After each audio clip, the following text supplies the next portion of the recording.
Hi, I'm Liz Smith. I'm the author of the Coping with Depression blog. Today I'd like to talk to you about coping with adverse circumstances in your life when you're also coping with depression. It's hard enough having depression in the first place, but when you also have to cope with difficult circumstances in your life, that can really set you off on a downward spiral. Along with depression can come anxiety and an inability to tolerate a lot of stress. So when things in life do go wrong, as they sometimes can do, it can be tough when you're already dealing with a mental illness. Of course, adverse circumstances can make depression return or make it worse. Things like financial difficulties, relationship problems, illness, stress at work, or loss and conflict. Sometimes we don't cope very well, and it is easy to get down about how we're not coping or not addressing all the problems in our lives. But that's because the depression doesn't allow us to. We can use these experiences when we didn't cope well to learn. Why didn't we cope well?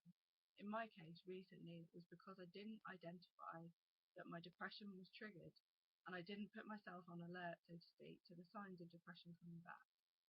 So now I understand better what will trigger my symptoms, and I'll be able to put a plan in place that will help me get the depression under control so I can deal with things better.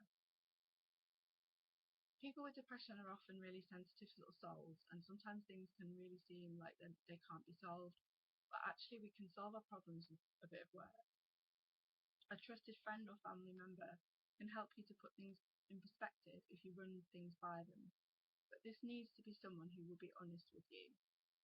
Getting tea and sympathy is all very well, but you need someone who can tell you honestly whether you might be blowing something up out of proportion, as sometimes we have a tendency to do. I know I do anyway. I've got a couple of good friends who will help me with this, and they'll tell me if my reaction seems appropriate to the problem, and they'll also make helpful suggestions for me. And both these friends are people who have also experienced depression themselves. It does need to be someone who understands you very well and will do this sensitively and won't dismiss your worries or your feelings. Dealing with depression and stress in your life can make you tired and make you feel depleted or overwhelmed. It's really important, therefore, to try and get enough rest and make time for doing activities that you find enjoyable. And don't isolate yourself.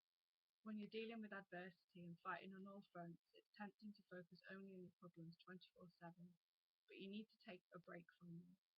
Diet isn't also important. Eating healthy foods and staying hydrated helps your brain and body cope better with stress. Eating lots of sugary stuff, even though it might be tempting, or using caffeine and alcohol will put your body under more strain. If you're dealing with depression right now and also some adversity in your life, I want you to know that you can cope and that you will come out the other side. It doesn't always seem like it. And the reality is that when you have depression, it is tougher to cope, but you can do it.